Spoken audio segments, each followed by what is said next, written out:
Welcome back, everybody. Thank you so much for joining us again. Really looking forward to this session. This session is going to be a workshop on one of the hottest topics of our time, the ethics of AI. We know that almost every aspect of our professional, social, and private lives is now transformed by artificial intelligence. And I do not want to repeat the feelings that I think many of you have in this room.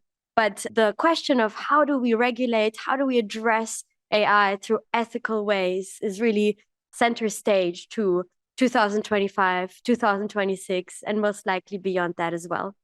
So it is an incredible honor to introduce to you our two workshop conveners. Our first workshop convener is Sal Mohammed, who is the founder of LangSync and the CEO of QTA. He is an ex-Googler, and he is also leading the ex-Googlers EMEA network. And I'm sure he'll have really interesting insights to share with you.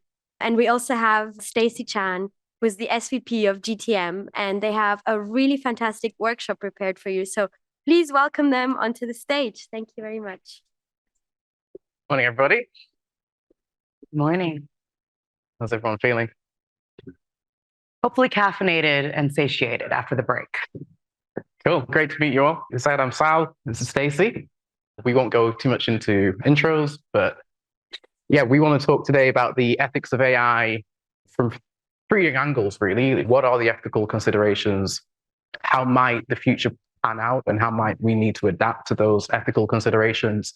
And then also, what could we tangibly do? What is actually actionable when we talk about ethics? Sometimes it feels a little bit like catching a ghost when you start talking about AI. It's okay, great, you want to do that, but can you do that? So we'll go through a lot of the aspects of AI, and then we'll also talk about some of the things that we can do in an action-orientated way. Cool. So Stacie, do you just want to give a quick intro to yourself and Sure. how you ended up getting into AI? Yeah, Sal and I have been in this industry, I guess before AI was a thing. We worked together at Google, since have left, and I've been at a few different AI startups, from building the actual foundation models. So generative AI, when you type text, what actually gets generated in those 8-second clips, then more on the application layer. How do we start to view what these models are capable of doing? How can you actually apply this to marketing or to connecting with your customers? What are those use cases that AI are actually good for? Yeah. And I guess my foray was probably around 2016. So I was helping build new ad products, machine learning generated, really, which was the question was, how do you help small businesses advertise without having a PhD, basically? And can you use automated technologies to do that? I now look after the ex-Google and DeepMind network for EMEA. So anyone who leaves Google or DeepMind within those regions, about 15,000 people, we help grow, get funded, etc. And a lot of these are AI companies. If you think about OpenAI, it was built and architected by Ilya, who came from Google. Think about Perplexity, similar thing, Dario and Anthropic, 11 Labs, they're all under our remit. So we do spend a lot of time talking to these companies about what's actually happening, what can we do, what do you think the future will look like, etc. So we'll just run you through how we're going to structure the day. It's going to be a discussion day. We're not going to badger on for too long, but we do want to set the table a little bit. So we're going to do a very quick intro to Gen AI and ethics. And then we're going to move into a group workshop. Each of you will have a specific grouping that will address a different aspect of AI.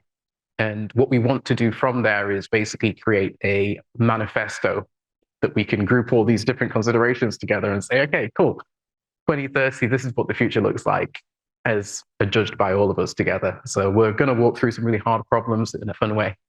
Hopefully we'll get a break and we'll ask the groups to feedback, and that's how we're going to get the manifesto actions back. And then, we're going to go action and accountability. So we do want to make it practical, like what can we do? What should you all be doing as change makers? And then we'll do a quick Q&A. But yeah, maybe we should just do a show of hands, Alistair and Rory style, maybe. How many of you work in AI currently? Okay. How many of you are at the government or public service? How many of you are fairly new to AI? How many of you use AI? Okay, there we go. We wanted to get more hands. Okay, let's do a quick pro-anti. Who's pro AI? Yes, I guess like an AI future. Are you optimistic about the future? These are intentionally thought-provoking. People go, oh, I don't like it. I don't like where things are heading, all the ramifications that might happen from it, job displacement, any technology, right? If you extrapolate it too far out, are you currently optimistic about the future or pessimistic about the future? Is it that difficult? Do you need the context? Because I'm asking whether you're optimistic or pessimistic that printing in 1536, when the monasteries are about to be demolished. For sure, but you could ask that, right? You could ask it, and some people might be, some people not. But it's not that you have the full context. I guess maybe a simpler one, strip AI out of it. Are you optimistic or pessimistic about the future? Pessimistic. All right, let's do a show of hands. I think that's going to be quite interesting. So one more time, optimistic or pessimistic about the future? Let's go optimistic. Okay, about a third of the room. Okay. And then pessimistic, just so I can spot the people. Okay. I think it's 50-50. Yeah, I think it's pretty split. One score that the industry has started to measure, sometimes you'll talk in terms of PDOOM, like your score, or EAC. I think it's the accelerated or the accelerationist. And it's actually on a score of 1 to 100. And so that's a bit more of a gradient versus Sal's metric, which is optimistic or pessimistic, but just something to think about, maybe where you're at today, and then at the end of today's session, where you stand. So it's more of a gradient 1 to 100. That's how I like to think about my own personal score. I will not share my number. That's all for you to just see where you are on your own journey. But we're 50-50. Okay, that's useful. Okay, cool. So yeah, we're going to move to the one sort of the black box taking of things. Hopefully we'll look at some frameworks and I guess the complexity. And like you said about the print, none of us have the answers. Everything might change next week. Everything might change in half an hour. We don't know. But I guess just taking apart some of these questions are going to be quite interesting. And then, yeah, I think just the awareness to also advocate. I think this is particularly an ethics conversation, and a lot of ethics is in the shadows. You don't know it was an ethical problem until you find out quite later, but actually being quite proactive now, maybe we can uncover some of these things quite early. Cool. So again, AI, you can take it. Let's maybe stick in the generative AI realm. Don't want to get too fancy over here. And yeah, I think a lot of these AI developers, really AI researchers, right? And what they're doing when building these models is effectively cooking up the AI. It's cooking up a recipe, basically. We add a little bit of compute, the data, the transformer architectures, the algorithms, and then before you know it, boom, you've got this intelligent model, right? And I think it's interesting to think about it as a recipe, because you can start then identifying some of the components, and then you can pick that apart and say, oh, hold on, where is that from? And is that fair? Is that an ethical thing? And look for it from that end. Maybe we'll just go through maybe some of the hot areas of the AI race right now, starting with energy, huge, just to power these data centers is incredible. The chips, the architecture, we're having geopolitical debates right now about, can we sell it to this country? Can we sell it to that country? The infrastructure, do you want a data center near your home? I don't know. Do you want to put it in space? Who knows? The models, are they open? Are they closed? Whose are they? What's in them? And the applications. Stacie's been at the forefront of a lot of applications of AI. Actually, 2 companies already looking at that, so we can look at that. And even in building these applications, what resources do they require? Whose lives will they make potentially easier? Are we, I should not say replacing humans, but augmenting their workflows, very much disrupting their workflows? What is that going to have on job implications? Yeah. So cool. Let's just run through maybe some of these. Maybe we can just throw it out as well. If anyone's got any strong thoughts about any of these, let's hack it out. But we're going to go through a bunch of things in the future. But energy, climate, obviously, is a keen one, whether you're optimistic or pessimistic, dare I say. Some people think that AI will solve all climate issues, so you don't need to worry about it. Just give it its compute. I'm a little bit more pessimistic about that. But we do have to ask how much we're willing to accept, and there is a balance. The chips, so, the supply chains of them, where are you getting these raw materials from? Where are you developing them? What geopolitical deals are you doing to acquire them? Infrastructure, we'll talk quite a lot about infrastructure, but there's a lot going on around the physiological effects of having AI data centers near you, the effects to water and other things. in your region. The models, so yeah, I guess we're all users in a casual sense, but whose thing are we using? It's almost like a faceless person that we're leaving to trust into all of this. And then the applications, what sort of impacts, like Stacie said, do they have on hiring and other considerations? Cool. Yeah, AI ethics. This is ethics of AI. What does that mean? Do you want to hop on? Sure. And feel free to jump in and interject at any point as well. Apologies, Adam Peake. I work for an organization called ICANN. On the previous slide, you, I think, are missing the economics of the business. For anybody who's exceedingly old like me and existed during the dot-com, this is a bubble of many times the magnitude. And if you look at components in that graph, the energy you're talking about, the building of nuclear power plants, this is an absolute order of magnitude different. And it does seem extremely unstable. On the slide of AI ethics, what does it even mean? I think it's a question of what ethics. But to go back to the previous model, I think the previous slide, you're missing the economics of the business, which seems a little bit unreliable, would be one way of putting it. Yeah, for sure. We'll get into that. But we were just looking at the 5 components we put on the cake in terms of what makes it. I guess you can wrap economics into everything, right? You don't build a data center that's financially viable. You don't deploy energy to it unless it's financially viable. Yeah, but what does the ethics of AI mean? I think this is an interesting one. Stacie, do you want to read it? Sure. All right. So when we try to define AI ethics, which also should include economics, it refers to the set of moral principles, values, and practices that guide the responsible development and use of artificial intelligence systems. It ensures AI is built and deployed in a way that is fair, transparent, accountable, and beneficial. Perhaps we can include economics and beneficial to society while minimizing harm and respecting human rights. And this isn't the definition of AI ethics. There's many, but I think this is a good starting point that we can all sink our teeth into. Responsible deployment. People are worrying about AI takeoff. Will it, in the next 50 minutes, escape, replicate itself, and set off a bunch of nukes? Who's looking at that? You look at the fairness of it. Who gets it, even? Is it open question, right? I'm Nigerian, British Nigerian. You can look at the fairness of that in many ways. The transparency, again, black box systems, even open source systems can be the really open weights rather than open source. Accountable, who are they accountable to? Should there be a NATO for AI? Should there be a UN for AI? Maybe these things will start to come into play a little bit more. And beneficial, yeah. I don't want my pension fund popped into a bubble that might burst. Who's it beneficial to? If it's just maximizing capitalistic gains without looking at society as a whole, what does that mean for us all as well? Yeah, maybe, does anyone have anything to that statement? Would you add anything to that? Would you refute anything? It's the bit about transparent and accountable. And is that compatible with secret black box intellectual property rights? We can't tell you how it works because our lawyers won't let us. Yeah, maybe that's, if they're accountable to someone, maybe you say, okay, shut it down then. No, it's the transparency and accountability. Yeah. Because Donald Mickey basically a long time ago told me that a black box cannot be trusted unless it is open access, auditable, etc. You should never trust it. Yeah. And he was, if you're a Scot, he's the father of machine learning. Yeah. It's great. I'm not a Scot. No, but I guess with this, you could separate the transparent and accountable. So you own an AI company. Stacie is the government that you operate within. If you can't show that transparency, maybe she shuts you down.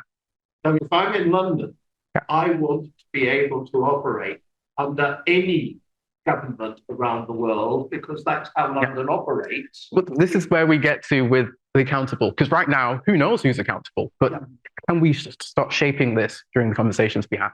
This is going to be the workshop. This is fundamentally to do this well, and these are questions that need to be answered, both at a government level, local level, and national level. And people need to sit in a room and hash out those exact definitions and parameters. And I think this is a mini version of that, which is why we do want to come out with some sort of manifesto at the end, but we've really hashed out different opinions. Yeah, I'll leave a couple of thoughts only because Sal and I come from the world of Google. So a few different things. Even though Google is a US-based company, we had to operate under different laws. Here, we had to respect GDPR, the right to be forgotten, versus in the US, the value of freedom of speech, right to information, forced us to operate very differently in each country. And you could argue, okay, so we'll have more transparency. If Google were to reveal its algorithm on Google search, we're not even talking about AI just yet, then once we understood how the algorithm worked, do we deem that fair? Just because something is transparent does not make it fair. And then once you reveal that, I think we have to, again, go back to how we view ourselves as a society. Do we value people's rights to be forgotten? Or is it, no, once you've committed, this is freedom of information, that should be preserved forever and ever. And now you layer on AI, which is accelerating the pace with which information is being shared. Is that something that is ethical? The speed of technology and progress, we like to think of progress as, oh, is that innately a good thing? But if everyone has not come on board yet, we've seen in this room a divide where not everyone feels prepared, informed, caught up to speed. Is that ethically the right way to proceed with technology? All food for thought. Yeah. Just comment on what you have on the screen. Speaking, everything's in there. But if you look at the fourth line down, you're saying ensure AI is built and deployed. I think you've got something missing. It also should be built, deployed, and in respect of its outputs.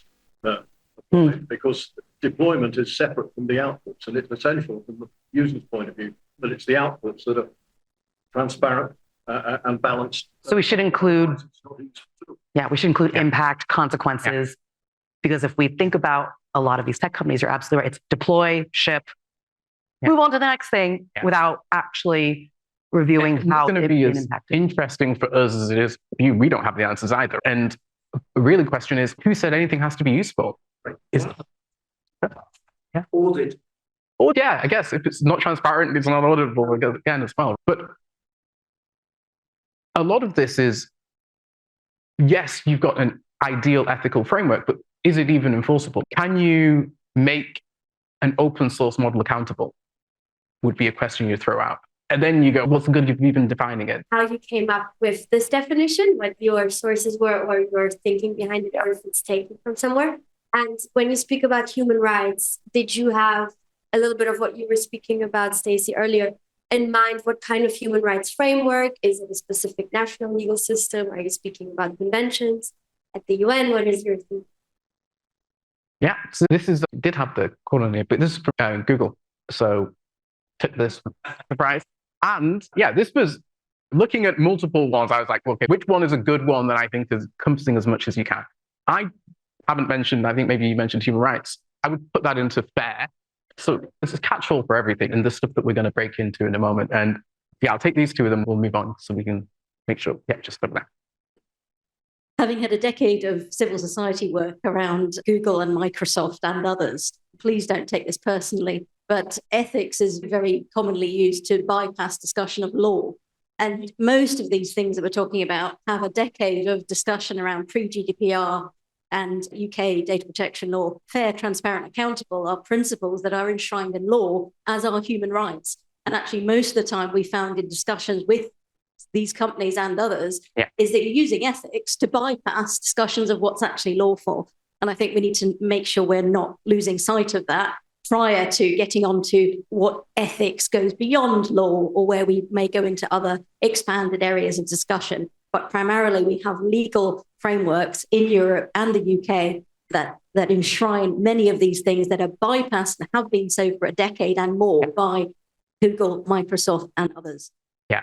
And we're going to talk about law quite a bit because I think it's interesting. Maybe one of the questions is, does AI or the future AI as a catch-all break law? Because what was the first thing that happened as soon as these generative models took off? Everyone created their own AI Act. If they were encompassing, why would we be having these things and these discussions? So what is actually coming from that? But again, a lot of these things, we have well-established moral frameworks that we should be starting from. And it's easy to go, hey, what if we just did this thing? So there was another question. Hi, sorry, my apologies. Good morning. This is fascinating. I just wanted to throw something in from an experience. We talked this morning about the multi-stakeholder model, and the minister made a statement supporting multi-stakeholder model, and we talked about the UN and the IGF and so on, and this is, of course, an example of the multi-stakeholder model. What's often held up as a sort of good example of that is ICANN, running the DNS. And I wanted to make a really clear distinction here. People say that ICANN is a multi-stakeholder model for dealing with the internet. That is completely true. What it doesn't do at all is anything to do with how the internet is used. And it's a really interesting dichotomy here, because you could envisage a circumstance where you could put in place regulation about how you develop AI.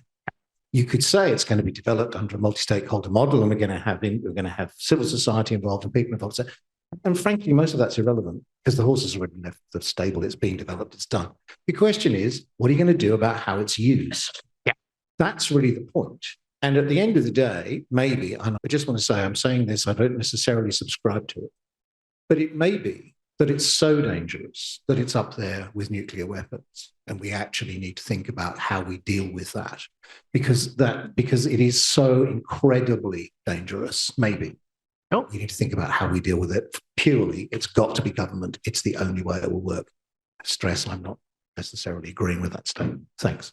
Thank you. And I think if you were in Silicon Valley and you akined it to nuclear weapons, I think people would be a bit relieved, actually, in some angles. And that's why we said, actually, what are the things that we can actually do? And how do we really look into that? Because it's great to have this big utopia of, all right, here's our thing, but is it actionable? Can you do that? When things come into it, like quantum computing and blockchain and open source models and international rivalries, how do all these things bubble up and create interesting discussion? So that's going to be really the meat of the workshop session. We'll take one more and then we'll move on. I've actually got an online comment from one of our participants, which I'd like to read out. This is from Andy Piper, a company called Mastodon.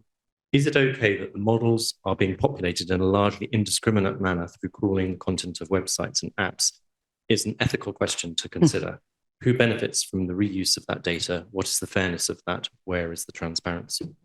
Yeah. Stacie can tell you what we were doing yesterday. Exactly. I worked for a company that was building frontier models, and largely we think about inputs, outputs. What is the data going in? I can only speak on behalf of this company, but you can imagine these other large tech companies are scraping, pillaging, some might say, as much data as possible, because that is the currency. That is the most valuable part of any model, is actually the data that goes in. Now, data takes many different forms. There's copyrighted data that is, without a doubt, not being respected in terms of their copyrights. So there's ethical concerns around that. And how do we even monitor this? None of us in this room have the capabilities to do such.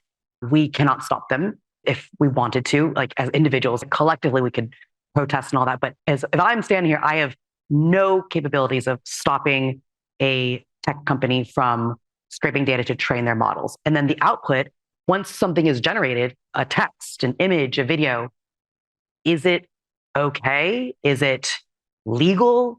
Am I authorized? Is it fair? Is it ethical to use this? All these questions on the entire flow of that journey. What was the process in creating this? Now that I find it useful, how can I incorporate this? And then, so it's almost like building a sandcastle. Once you have all these grains of sand, like, you can't pick and choose which grains of sand, or to use Sal's recipe analogy, once that speck of flour goes into the cake, how are we ever going to identify that speck of flour, retrieve it again? And should we be eating this cake? So many big questions. I'm responding to that question with even more questions, essentially. We gave a course yesterday to the Women in Journalism Network.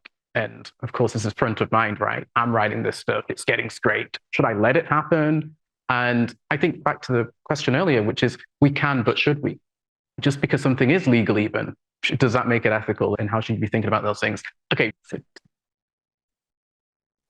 My question actually is about, so because you talk about what is different between AI and the previous technology, for example, like internet, is the AI actually accelerate the share of information. So if that is the case, so how do you see from the industry perspective or partition perspective, how the AI ethics is different from the AI ethics, from the ethics we discussed before? So for example, like human rights and all this discussion related to the internet or other technology, is that very different? What makes this AI ethics is very different from the previous discussions? And the other thing is that there's already have a multilateral agreement on the ethics of AI, which is UNESCO's one. So all the countries already set up to that.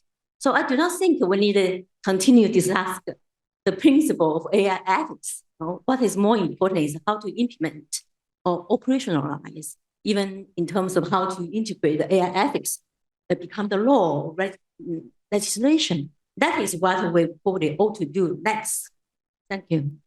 A very quick thing, you make a lot of good points, and we should use these things as building blocks and starting points, but you will never have a new law if you don't question and evaluate current laws. But that whole nature of, should we be talking about this? Should we be discussing it? Is this good enough? I think is a really important one. When some maverick billionaire kicks off iterative self-improvement in their own AI, say 10 years from now, where on earth can ethics come into that if it's privately done?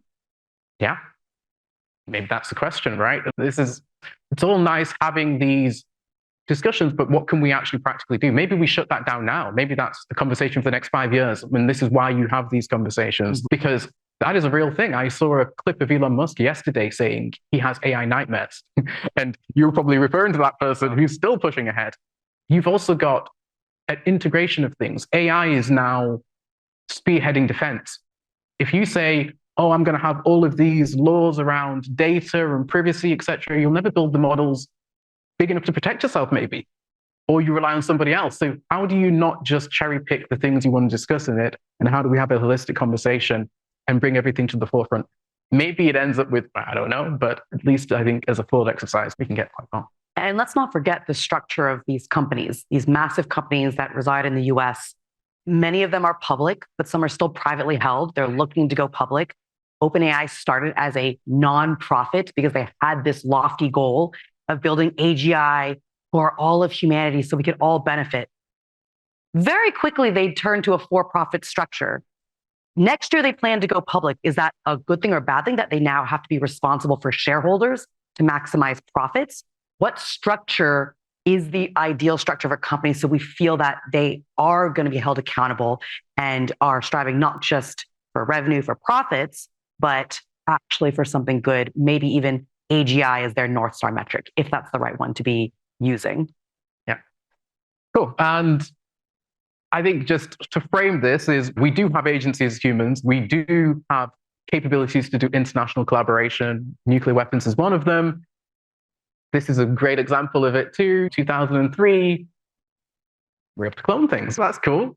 But you don't see clones running around, occupying, taking your jobs, etc., right? Like, when we do have to come together and align on things, we do have power. Not to say that this is our savior, but it's a good example to at least have hope and engage in this discussion as we move through. The cloning of animals in the UK is banned, but that is legislation. So it's completely different to kind of what you're saying. It's not in the US, but in the UK it is banned. For sure. And I'm saying, how did we arrive at that? And how did we, because there's been some genetic things happening in China that we've been pretty harsh on as well. And like, we do have international consensus is the model of everyone's, how would Russia sign up to this? How would China sign up to this? We'll never get North Korea to do this. And actually, quite a few things in human history, when we've realized this is existential to all of us, we can come together. So that was the message. Yeah. Thank you. I prefer cloning. There's been a very high death rate amongst the clonees, thankfully. But the difference about cloning is that it's not actually replicating genetics at all. It's creating a carbon copy of an organism, whereas genetics creates a near copy. That's the big difference. Yeah. Which is why we're all here. Yeah. Because we're all near copy. On the issue of human rights, is a very vague term used sometimes. It has a need for intervention. It is actually a demand for state intervention, because only a state can deal with the breaches of human rights, and only a state can guarantee the legal system which can create a remedy for the breach of human rights. And that is why human rights cannot really apply to corporate entities. It has to be based on state regulation. And human rights is not absolute. It requires a balancing act between conflicting rights. So what one intervention may create a beneficial result, it may also be harmful to another group of people.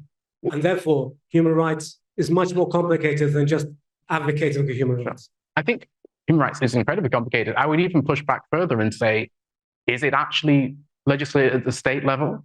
I would say it's more of a global thing, right? We have global consensus on human rights. We have acts actually, you could invade a whole country because of human rights violations, right? So you could do the same for AI. You could say, I don't care what your company is doing in China. If you cross this line, these are the things we want to do, right? Or let's try and figure out a benchmark of the things that we do and don't want to do, roads that we want to go down and don't want to go down.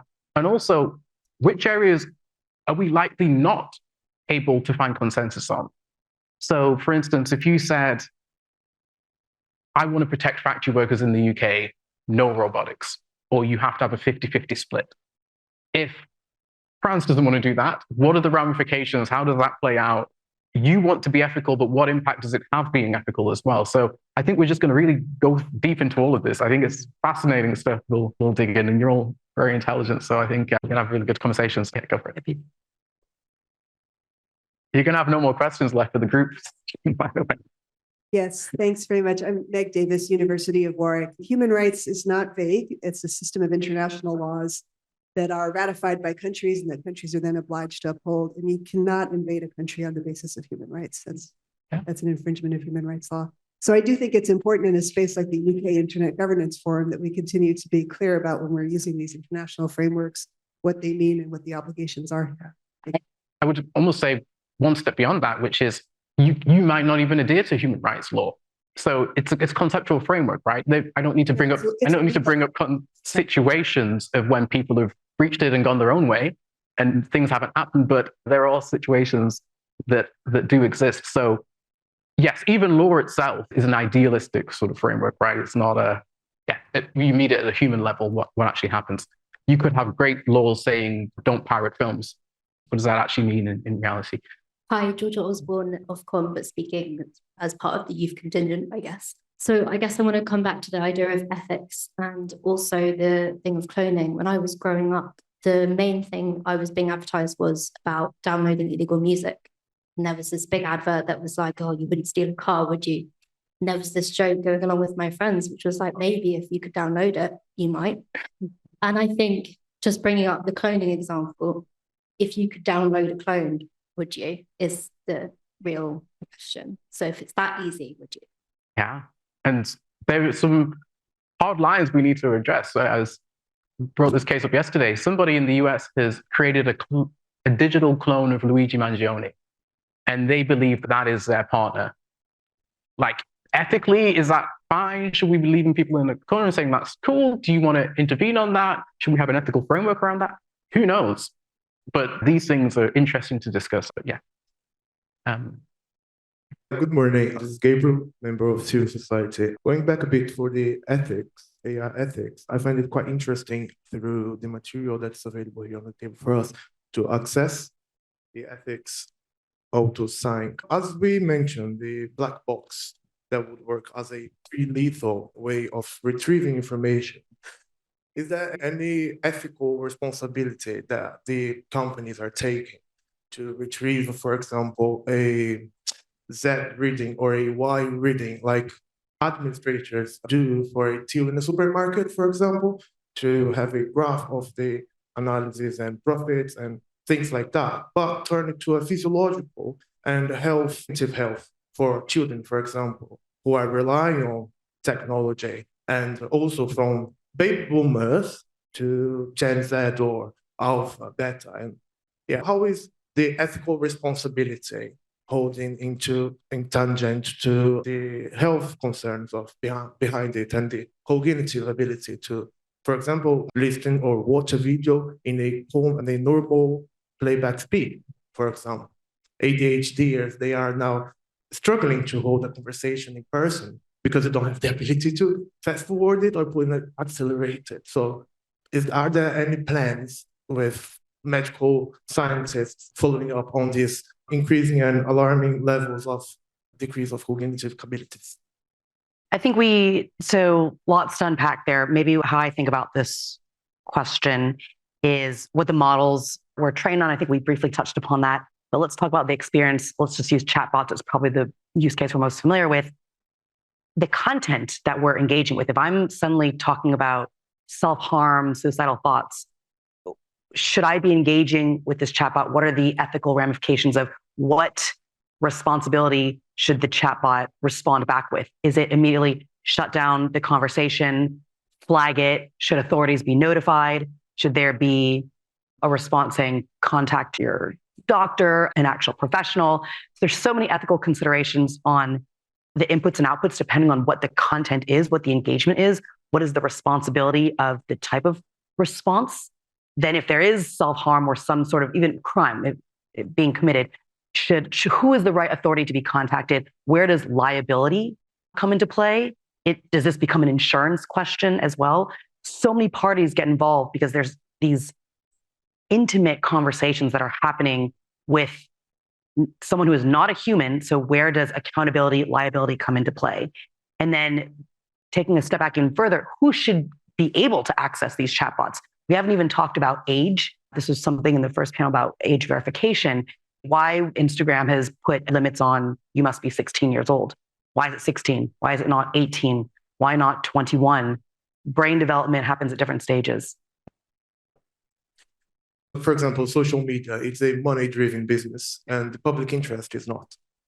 So if we look at the self-guard or welfare of a kid or even a senior going through the same standardized ethical model of delivery of artificial intelligence, it's something concerning to the lawmakers as well, in my opinion, because now it's emerging something new that we don't have how to criminalize and whether it should be, for example, in counterterrorism practice and things that are now emerging with the technology as well. There's a section on child safety in the workshop, so one of you will get it. So hopefully we can go into that in a bit more detail.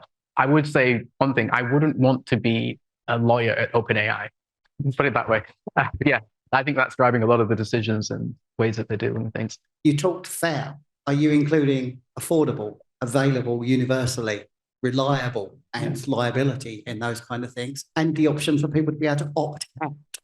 We're facilitators, right? Like we are creating these boxes together. So what do we mean by fair? What do we mean by transparent? What do we mean by valuable? All these things, let's try and dig into together, right? But all those things I would encompass.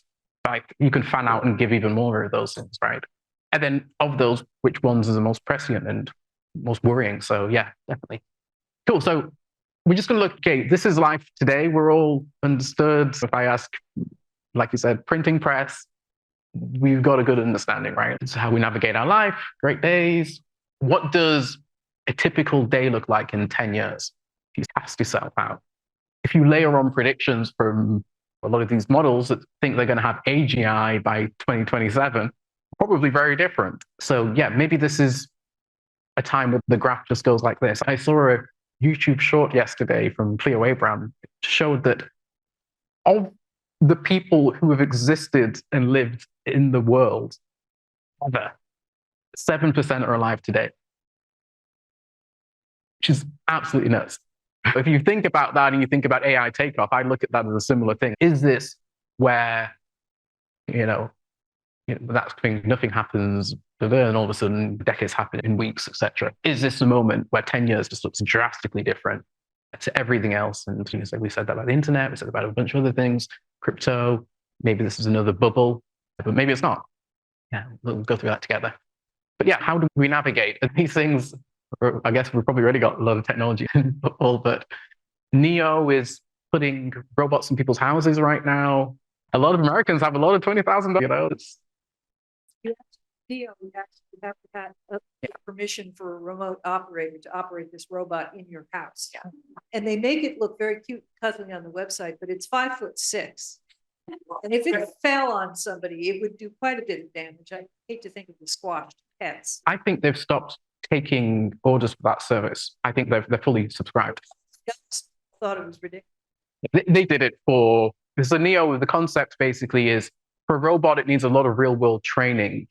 And a way that they figured to do that is by having a remote team in the US that can port in and help you when your robot gets stuck and does tasks. But for them, it's all data, so they don't really care. But they're rolling out for a while, but that's a temporary thing, right? They hope that in 4 years, they'll be able to do everything, maybe go to work for you. And I think that's the thing. We were around at Google when we were building Waymo. It's exactly the same thing. Have 4 people in the car, have 2 pedals, 2 sets of pedals, etc. Now I go to San Francisco and I'm like, you go. So yeah, this is technology, right? And maybe it won't manifest and materialize the way you're thinking, but maybe it will.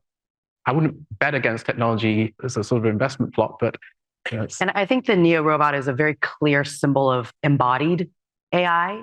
And that's a very consumer use case. We all have a home, or I hope many of us have homes, and we can imagine what it would be like to have a robot inside our house versus there are already robots in Amazon warehouses all around the world.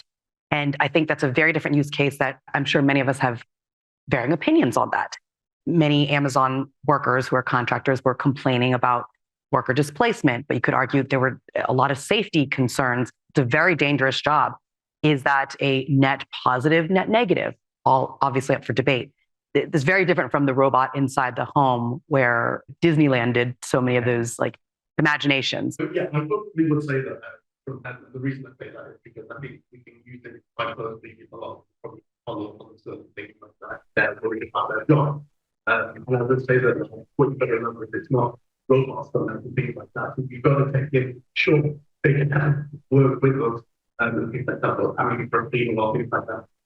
Robots that work around the house that you're going, but AI is actually one of the most biggest departments that have been able to losing money at the moment. Like there's a black hole, especially in now, and even just getting like the bare basics to start your company. And I think people forget that like they just think it's constant money making, and it's actually further from the truth. In order to get it, there are a lot of investment. You're talking from start to there, and then you've got to get people speaking.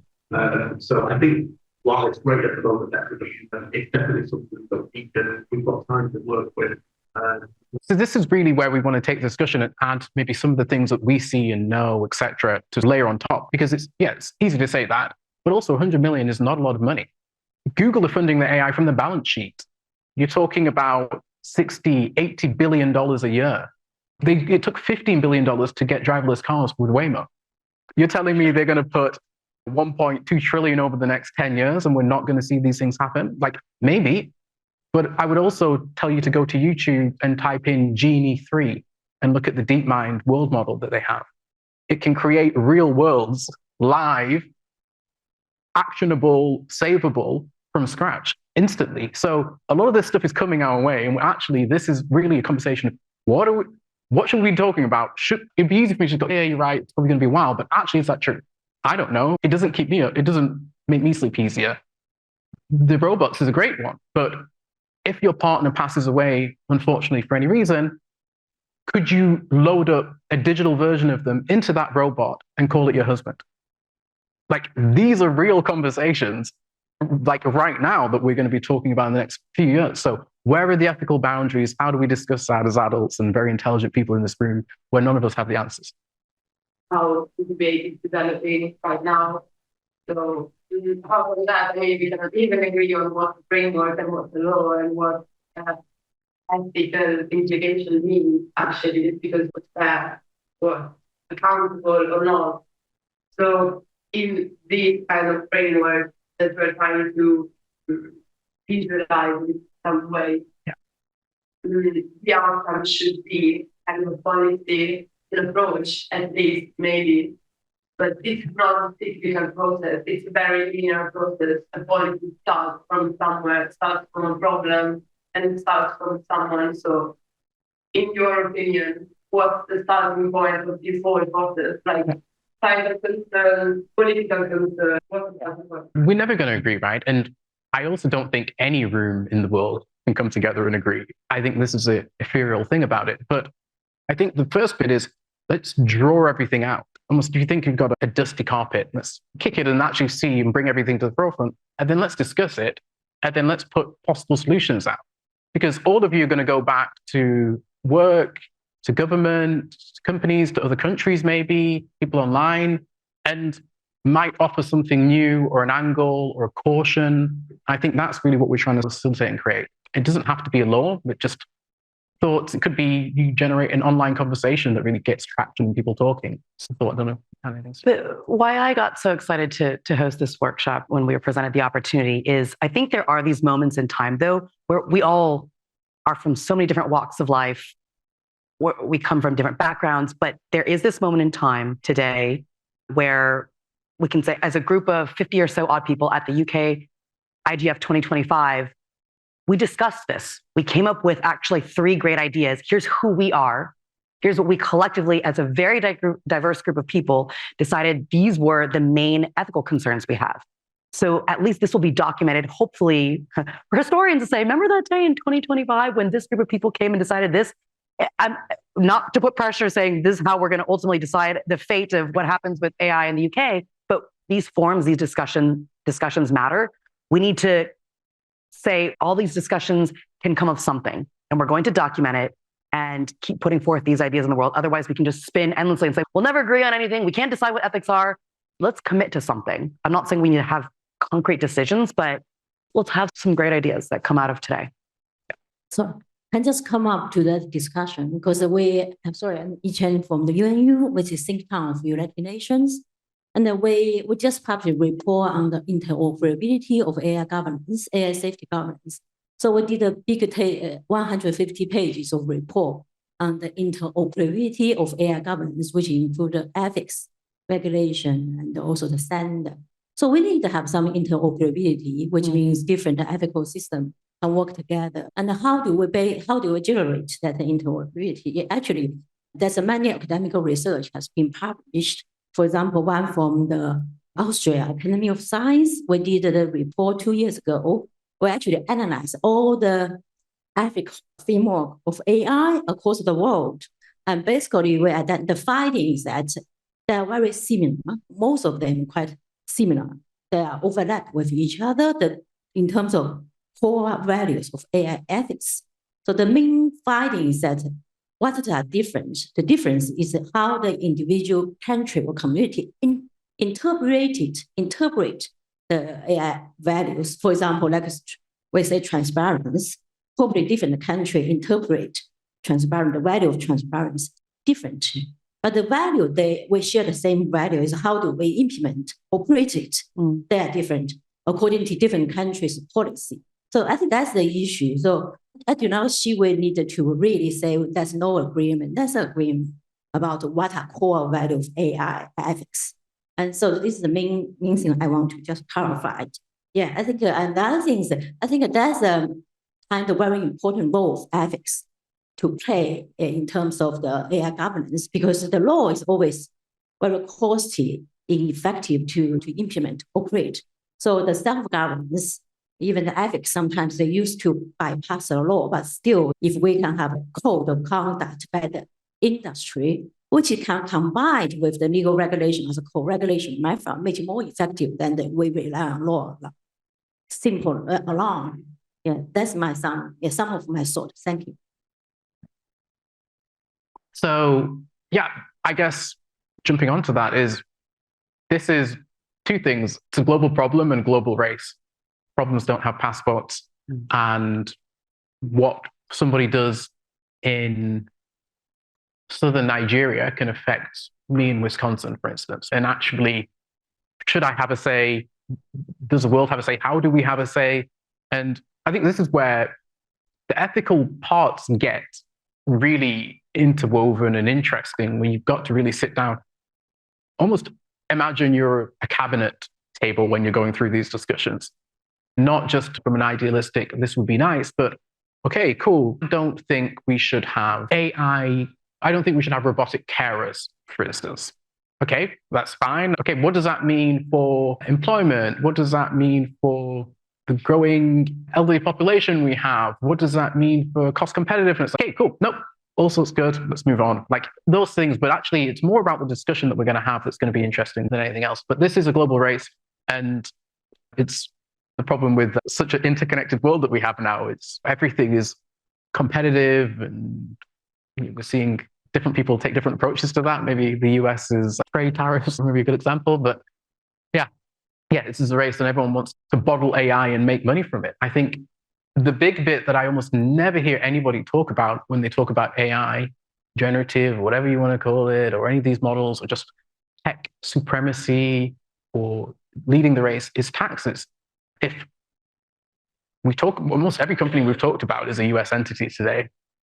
And if they do what they think they're going to do, which is eat labor and you suddenly, it's great when they're employing people in a country and they're paying taxes, but when they're not, and you need to pay, I don't know, some sort of universal basic income, where does that money come from?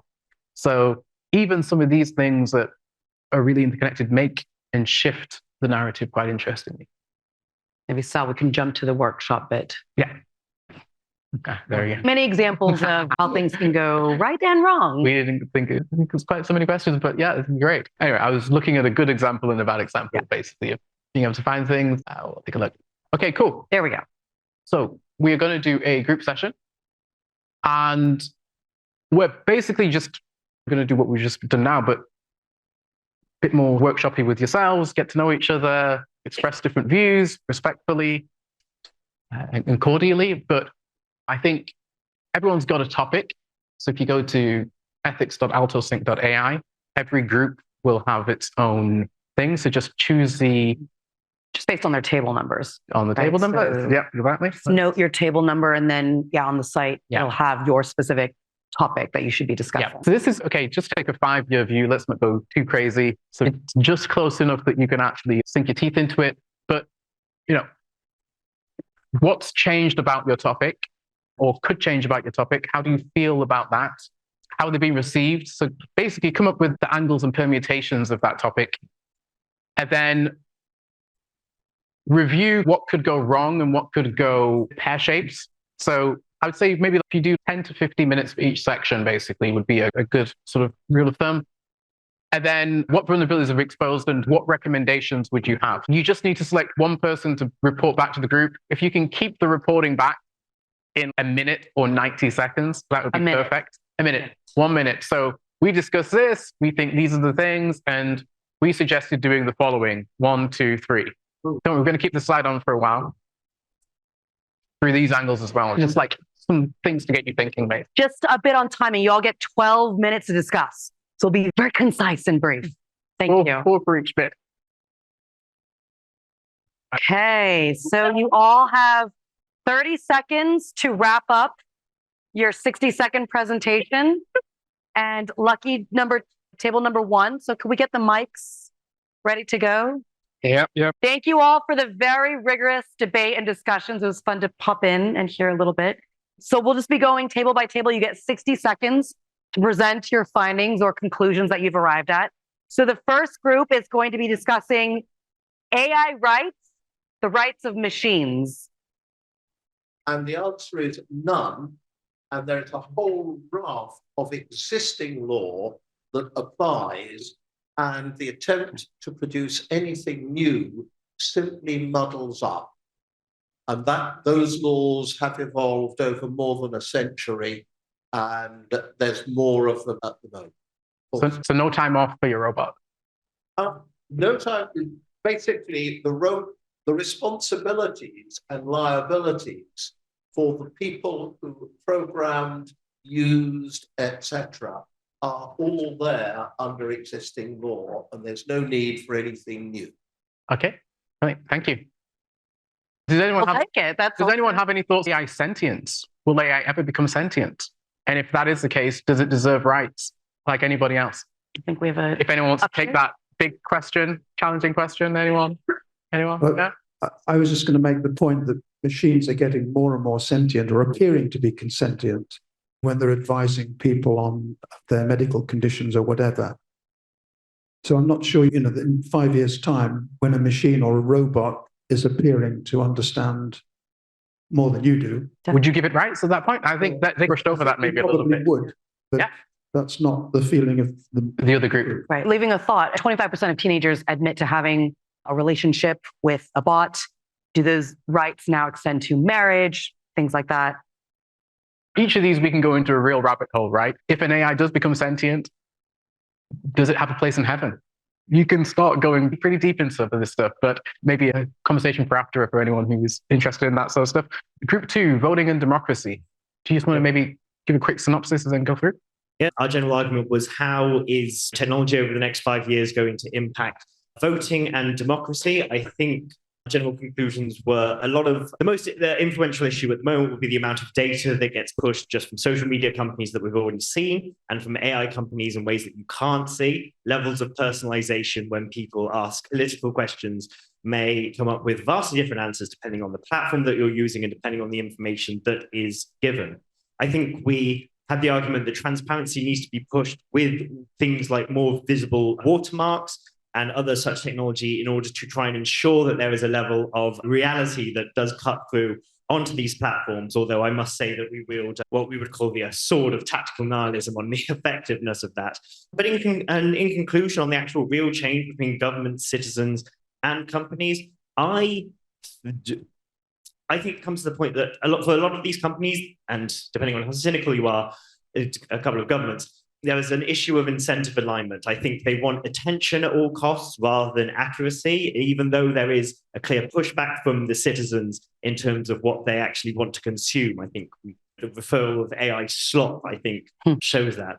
Whether or not that comes to policies of freedom of speech but not freedom of reach, or whether that comes to some sort of doctrine that requires parity on political points on platforms as we used to have in the broadcast era, remains to be seen. But I think ultimately it is going to be a fight, and I don't think there is. And I think the consensus for governments and companies could actually be a much worse environment than one where government and companies and citizens actually are fighting each other. Brilliant. Yeah. Thank you.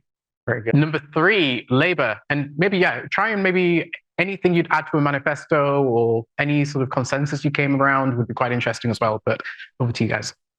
Thank you for that. I think we might open this manifest ideas then, and we discussed in Japan, for example, there were quotas that they were acted on. This is an organization that could fall to some extent equally at the top an organization. Well, the topic is labor. What we thought also there should be tax implications for organizations that with a large scale AI.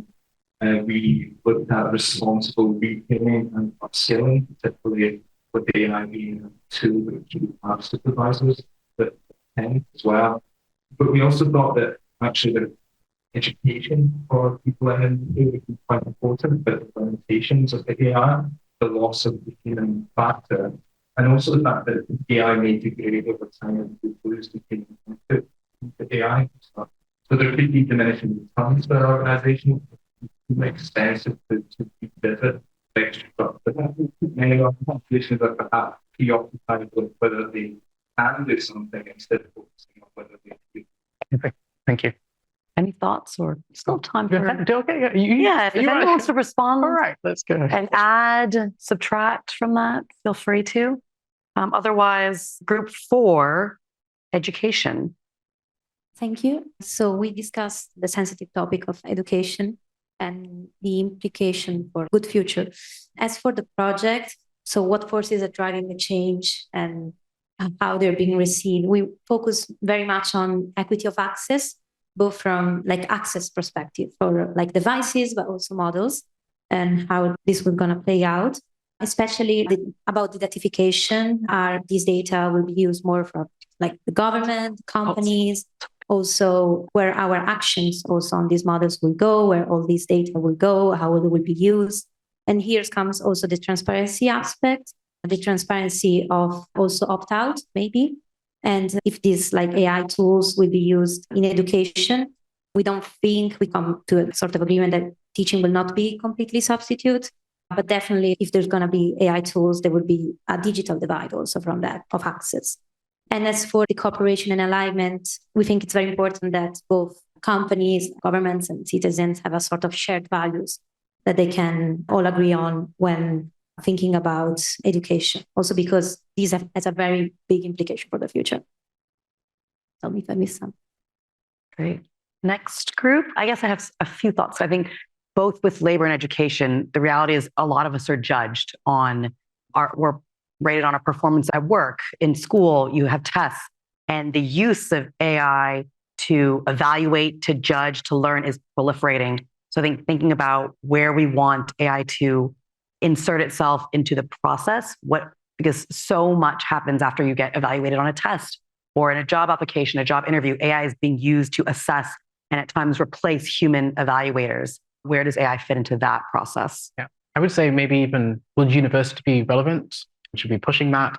Even on a teaching level, if you have the world's best English teacher, should that person teach everybody? And actually a teacher supervises that teacher. Is that cool? Is that preferential? I think some of those things are really interesting. And that does dovetail into the next topic, which is child safety. Thank you so much. Considering what data could be used or misused, I think child safety, we realized, was one of the most sensitive topics regarding that. Considering most of these AI companies are on a for-profit basis, want to earn money and become profitable, when you have a person for all intents and purposes that you could probably build up from ground up to consume a certain type of service, consume certain goods, consume certain media, I think it becomes really important to then make sure that does not happen, because if children unrestrictedly or without any guidance continue to consume AI content, the data that they give to these companies could be used for these purposes. I think this ties into what we were talking about for cooperation alignment. I think we realized that it's not an individual thing that needs to be addressed here. I think what we were talking about is teaching critical thinking, not only to children, but also to parents, and how to guide, because I think this ties into group force AI literacy paradigm in education, wherein you can't really cut off access you can't completely cut off access of children from these AI systems, but you can teach how to navigate the systems, critically think about what you're getting, teach how to verify certain things, and in general, as a society, learn how to navigate AI and the results that we are getting and how we are interacting with it. I think it's not only about, when we talk about child safety, I think we realize it's not only about the child, but also about the society in general, about how we are navigating, because that directly translates into how children are navigating AI. Thank you. Thank you. 6, relationships. Ugh. Alongside that, emotional support system are being developed using AI, and people are using AI. But we see that as increasing when people will turn towards the AI increasingly, and the AI lets people exploit other people. Again, this goes on today, technology around the world, and AI will give that scale, make that. What's needed is more accountability to help manage it. We also flag this as just abuse, or simply one marginalized group. This could be worse for older people who are less mobile. There's also the risk that and the risk that AI will be a teaching of both. And over the next 5 years, we talk about, and if that's how a signature works, how will it be in 5 years? From the accountability perspective, it needs to be transnational. That makes it complicated. There's a lack of cultural context in existing AI tools. Again, that we do see that getting better. And how do we then, what is the tool? Thank you. Okay. Oh, a comment, the gentleman from table 5. Subject to relationships, you threw out a stat that said 25% of teenagers are involved with a chatbot. 25% of drivers are in some way emotionally involved with their car, but we don't let people marry cars. Why should we be letting people marry software? I guess the question is, why not? They're interested. For sure. Yeah. And I think that's the interesting part of it all, right? And half of all tokens used on AI are for companionship. 70 of the top 100 apps and websites are companionship. Like, this is a big thing that we shouldn't sweep over. But yeah, let's go to data and IP. Is it protectable? Can we protect it? Probably not. Yeah, about ownership, consent, benefit sharing, and scraping public data. Is it acceptable, and how to respect copyright? So after we stopped giggling, we said, no, it's not too late. In 5 years, we might see technology step up and address some of the challenges. The notion of scraping public data acceptable, we might need to reconsider what the definition of public is. If I choose to share something, does that mean I give permission to others to use it, to monetize it, to change it? Not necessarily. So what do we mean by public in this case? There's a blurring of public and a notion of public. Can technology respond? We mentioned the older idea of watermarking of data. So how does one extend that notion of watermarking into data ownership, creators, owners, and so on? But it's not just typical monetization. There are also considerations like moral rights, and there are likely to be lessons learned in programs such as Creative Commons, where a range of rights and how they can and cannot be used or protected across the internet would be useful. So the work may not apply directly to AI, but the work is there as a foundational piece of thinking, and also rights that have then become a sort of legal precedent that are used across the internet. So we have things to look at over the next 5 years for our perfect day. After the sort of excessive initial borrowing of everything on the internet by AI, we're beginning to see deals, right? You're beginning to see corporations respond, particularly to lawsuits. That we have the Suno case with Warner Brothers, where they're considering how to provide some form of payment to artists for the use of their images or productions and so on. So we are seeing a sort of response to that initial use of data by AI. Another thought was, can we ever truly opt out in some enforceable way so that I can say, keep AI off my data? If I were to go back in time and become Magnum Photographs, then I would have been able to say, no, you will not be able to touch my photographs and they will not be used. But how could that become enforceable? That might be a challenge for 5 years' time, but it's too late for Magnum, right? And then will I have, or we have as a table, have collectively the ability to monetize our data? And how can we do that? Yeah, that's it. Thank you. Thank you. Great. I'm glad you touched on that last piece, because there are businesses that are trying to give us the opportunity to potentially profit from us as data. We know that tech companies, they say, we are the product. Our data is the product. So should we be properly compensated for this? And my experience as a former journalist, I think about this all the time. Every single piece that I've written has been published. It's inside the training data of these models. So you look at how different news publishers have reacted to the LLMs. For example, the New York Times has sued OpenAI, but then they've also done a deal with Amazon to train Amazon's large language models. So you see even tension between companies on having very specific one-to-one relationships with each of the models. And that's the New York Times. How about the smaller publishers? Do they have the resources to have these conversations? Do they get a seat at the table with Amazon and OpenAI? Probably not. So it's a very different playing field for lots. I'm going to just move on just because Sorry, I'm yeah. sorry. But you've made some really good points. Yeah, thank you for that. that. Want to say, and can I opt out is exactly the point around surveillance and privacy. So let's move on to the privacy discussion. Sorry, group 8, surveillance and privacy. Yeah, hi. So for the first 2 minutes of discussion, we struggled to come up with what 5 years will look like, because surveillance is already so ubiquitous in our lives, and how will that possibly become worse. But eventually we did decide that data governance will move far beyond personal data. So non-personal data, inferred data, and commercial data sets will be integrated into the surveillance-driven infrastructures. Continuous data capture will become even more ubiquitous across devices, making it difficult to figure out what is offline and online monitoring.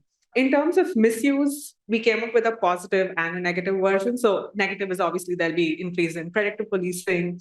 Law enforcement will have access to greater data sets, but we did have a positive point, wherein is targeted healthcare a possible eventuality that could occur? So with more data points, would it be easier to target groups who require specific types of healthcare? Secondary, yeah. So we came up with regulatory frameworks saying that we will need clearer requirements for human in the loop oversight. So this will not be just normal reviews, but defined standards. So when intervention is triggered, what kind of diversity will we have on the human in the loop panel, how many humans are present and stuff like that. And measurable indicators for effective oversight. We will also need more granular consent architecture. So dynamic consent updates, and whether there's auditable logs of user preference changes. So stuff that's currently not present and what we would require in the future. And also mandating self-disclosure of AI models. So what kind of information they're using, what kind of databases are they working on, whether there's a human present behind those AI models. For example, whether the Neo robot is actually a human in disguise in robot form, right? And we did not manage to get to multi-stakeholder cooperation because it is A lot to discuss. But finally, and building on group 7, we did talk about the most important point, whether opting out will be an option, when opting out would imply, say, opting out of society itself, because you will be monitored everywhere. So what does opting out look like in such a scenario? Interesting. Thank you. So 9. on to 9. Yeah. News. Ooh, your favorite. Basically, just talking about analyzing the way that journalism is doing now, and with people presenting articles and that which are made by journalists and present to AI models and coming out with just extracting information, it's really changing the way that we look at information, the way that we look at the piece and the artwork, and just the extrapolating of that. So we still talk about education and how to really make those values come out in the future for the future generations, as well as educational assessing information, how to identify fake news, tools for that, you to assess what is fake news, what makes fake news, and who gets to choose that. So there's many questions came out of this group. Also enforcement and that mechanism, so lots of many questions. Amazing. Thank you. 10. We've got finance and maybe the economy as a whole. Okay, let's have a look. We looked at how these things are audited and who is responsible for removing data and for the confirmation of removing data. We looked at criminal convictions and the rehabilitation of offenders and age limits and time limits for the removal of data which concerns individuals. In fact, at the moment, things like the Rehabilitation of Offenders Act is a dead letter because much of the information is not accessible from public authorities, but from the private sector. So some people will never be able to escape their convictions. And of course, there's also the increasing blurring of civil and criminal and civil and antisocial, which can blight people's lives. We also looked at credit scoring and the influence of credit scoring based on previous history or sometimes non-history. For example, some people can't get credit because they've never applied for a loan in the past. They may have credit history, but they can still be turned down for credit because of them. Then we also have looked at the discriminatory decision-making and who is accountable for that, what remedies are available. And in practice, very few remedies are available. We looked at what consent means because quite often there's no alternative to consent. One has to consent to be able to apply for certain things. Essentially, the law cannot keep pace with the technological advance. And whatever laws are in place, they'll always be circumvented by corporate actors. We also looked at the need for an objective justification for the model which is being applied. And that objective justification can only be enforced by a regulatory authority. Thanks. One more online. Time. Online. Oh, yeah, we got the online group. 11. Oh, sorry. Yeah, we'll just quickly go to the online group. Here we go. We've got environment. Massive on that screen. So yeah, we talked about the environmental footprint of AI through energy use. And I think we had a bit of questioning on the framing initially around whether we should just look at environment or the kind of wider SDGs. And then I guess just a bit of a pragmatic point that any business activity and technology has an environmental footprint. So why is AI any different? Then we also realized that AI generates a lot of kind of heat, and could we use that for something else? But then we also noted that would be quite costly to implement and potentially the incentives aren't there. And then just on incentives, the overarching feeling in our group was that what drives AI companies is profits. And at the moment, there isn't a strong incentive or regulatory lever or something that encourages them to focus on environmental costs. So that was something to potentially look at in future. And then finally, we just had quite an interesting example in our group. And it's great that we have people joining us from all over, but someone who lives 20 miles northwest of Washington, DC, who is saying that where in the area everyone gets snow, he gets rain. And just thinking about really that short-term impact in terms of profit and revenue generation, but actually in the long term, what does it mean for water in the area, energy and resources? So just trying to think about that kind of long-term, short-term impact piece a bit more. But yeah, that's a summary of the online group. So thanks to everyone who participated. Amazing. Thanks to all of you as well. Perfect. So we'll just really go through. So yeah, rifle through. We can skip this. Data privacy. We can skip this as well. Bias and blind spots. I think as we're talking about all this stuff, you've clearly not extrapolated every single thing about it, and there's going to be blind spots. And I think this is why having these conversations are so interesting. We had some questions. You can maybe have a jot down these questions to get them sent to you, because I think they're interesting to talk about. Who's in the room when we design and deploy AI, and who's missing? Do we know when they are dealing with AI rather than a human, and can they opt out? That sort of human in the loop, is it actually just a robot? If this AI system causes harm, can it be explained, challenged, and corrected? Right now, it's questionable. And how are we measuring the social and environmental impacts of our AI projects, not just the profit or efficiency? It seems like a lot of people have skepticism around some of these big companies. We didn't talk about sovereign AI. Will every country have their own AI? Personally, my view that probably we will. We'll have to. But yeah, I think fundamentally, it's a scary thing. I always draw on Ready Player One, right? Because everyone goes, oh, we're all going to live in Ready Player One. It's going to be this crazy world with no one has any ethics and no one can align on things, etc. And I think that's not really the story of Ready Player One, right? Like, the story of Ready Player One was that theoretically, everyone could have existed in their own world and played their own game in Ready Player One. And what did they all do? They all played the same game, even virtually disparate geographically, but they still played the game together. And I think that was what was really the story. It was an alignment, an uprising, and hopefully we can come together with these ethical considerations and maybe not get it right the first time, but we're going to keep talking and tweaking until things work for humans and we create the futures that we want. So just ending on a quote from Fei Li, one of the AIOGs, also building a world model company right now for robotics. Timothy Savior on that 20K robot. But there's nothing artificial about AI. It's inspired by people, it's created by people, and most importantly, it impacts people. It's a powerful tool we are just beginning to understand, and that is a profound responsibility. So I think within the ethics, and again, can we, but should we, is this idea of responsibility and working together to create what we want to do in the future. Thank you. You've been great.